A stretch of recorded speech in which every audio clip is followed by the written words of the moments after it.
तो guys welcome back to my YouTube channel study with Anjali. आज हम आपको the function of criticism by T S Eliot के द्वारा जो लिखा गया है उसके बारे में बताने वाले दोस्तों, तो वीडियो के अंत तक बने रहेगा। चलिए वीडियो को स्टार्ट करते हैं। पर वीडियो को स्टार्ट करने से पहले मैं आपसे रिक्वेस्ट करना चाहूँगी कि अगर मेरे यूट्यूब चैनल आपको पसंद आए तो लाइक कीजिए, सब्सक्राइब कीजिए और बेल आइकन को जरूर दबा दीजिएगा दोस्तों। चलिए वीडियो को स्टार्ट करते हैं। The essay The Function of the Criticism written by T.S. Eliot was published in 1923। ये जो essay है Function of Criticism वो 1923 में पब्लिश हुआ है। It was a response to Murray who challenged the ideas of Eliot presented in her previous work Tradition and Individual Talent 1919 in his work Romanticism and Tradition। ये जो है work function of criticism ये Murray के response के लिए लिखा गया है, क्योंकि इन्होंने चैलेंज किया है टी.एस. इलियट के आइडियाज़ को, प्रेजेंटेशन को, इसलिए इन्होंने उसके जवाब में फंक्शन ऑफ क्रिटिसिज्म लिखा है। This essay has been divided into 4 parts, और ये 4 पार्ट्स में डिवाइडेड है। T S. Eliot full name was Thomas Stearns Eliot. He was a poet, essayist, publisher, playwright and a literary critic।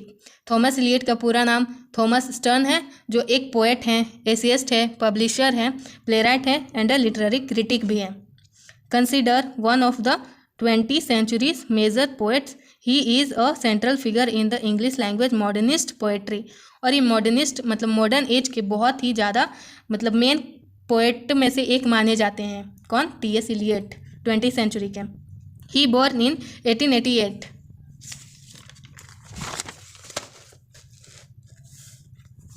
Now we talk about the all his parts. अब हम इनके सारे parts के बारे में देखने वाले दोस्तों। हर एक पार्ट को हम लोग पहले थोड़ा थोड़ा देख लेंगे, फिर उसके बाद डिटेल में हम लोग देखेंगे। चलिए पार्ट 1 के बारे में देखते हैं। Part one deals with Eliot's view on critic and the critical work of art. Part 1 में इलियट्स के व्यू के बारे में देखा गया है। पार्ट टू डील्स विथ मरीज view on romanticism and classicism. Part 2 में मरी के व्यू को देखा गया है रोमांटिसिज्म और क्लासिसिज्म को लेकर, एंड इलियट्स कॉन्ट्राडिक्शन और इनके इलियट्स के विरोध को भी देखा गया है इसमें। थर्ड पार्ट में हम देखते हैं। Third part deals with Eliot's criticism of मरी। इसमें इलियट्स के व्यू को देखा गया है जो कि क्रिटिसिज्म करते हैं उनके मरी को। Fourth part deals with the relation of criticism with the creative work of art. इसमें रिलेशन दिखाया गया है क्रिएटिव वर्क ऑफ आर्ट को और क्रिटिसिज्म के बीच क्या रिलेशन है, उसमें पार्ट 4 में दिखाया गया है। अब एक एक पार्ट करके हम लोग जानेंगे। Part 1 T.S. Eliot says that it is a commonly believed that criticism is an autotelic activity। ये जो है T.S. Eliot बोलते हैं कि जो रोमांटिसिज्म के अलावा जो एक और चीज़ है जो है क्रिटिसिज्म, वो एक ऑटोटेलिक एक्टिविटी है।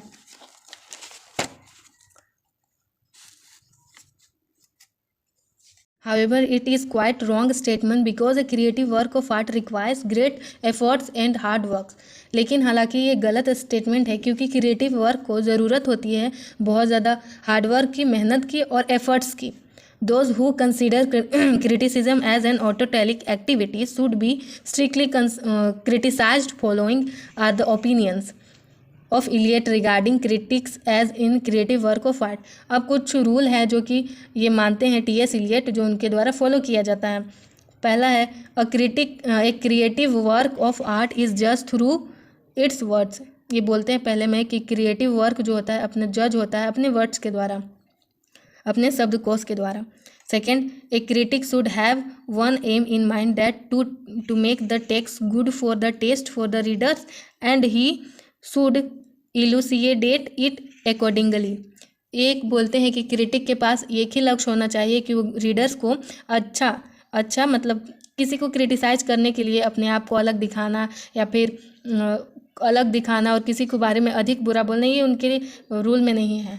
एक क्रिटिक को वैसा नहीं होना चाहिए, स्पष्ट करना चाहिए चीज़ों को। Third, all the critics are human and thus can have different opinions.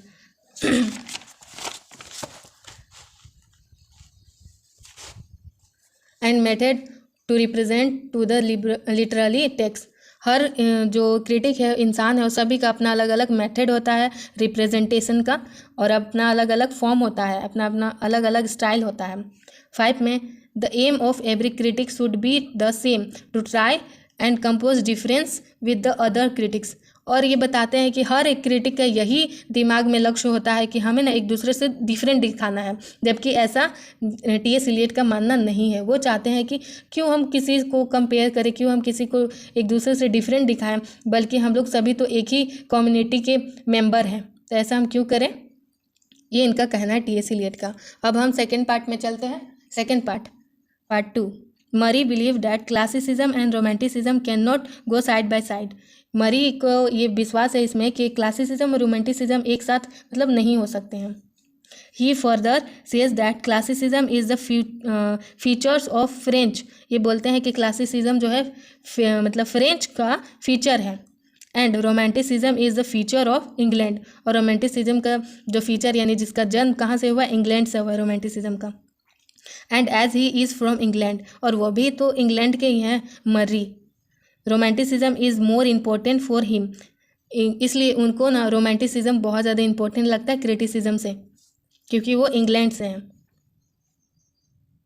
Then the others है Eliot criticise the orthodoxy of Murry as he does not.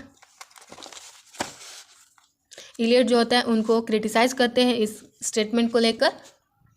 Give significance to classicism.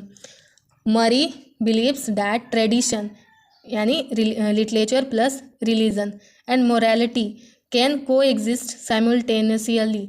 ये बोलते हैं मरी कि जो रिलीजन है, जो religion plus literature और tradition और मोरालिटी, ये सभी जो हो सकते हैं सब एक साथ रह सकते हैं। But Eliot disagree with this statement, saying that we should either choose morality और spirituality.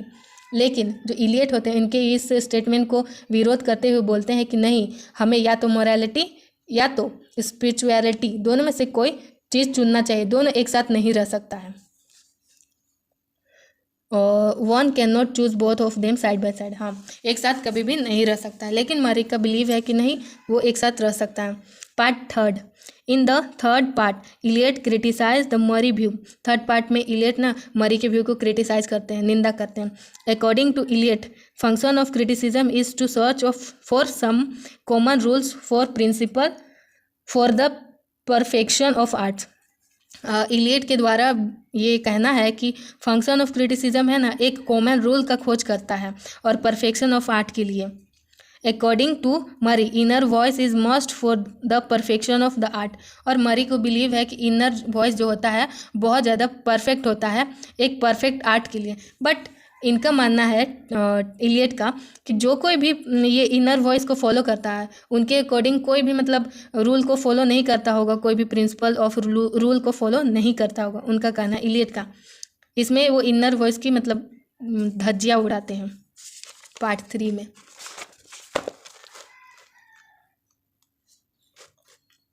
Eliot disagree with this statement. According to Eliot, the function of criticism is the quest for the some common principle for the perfection of art.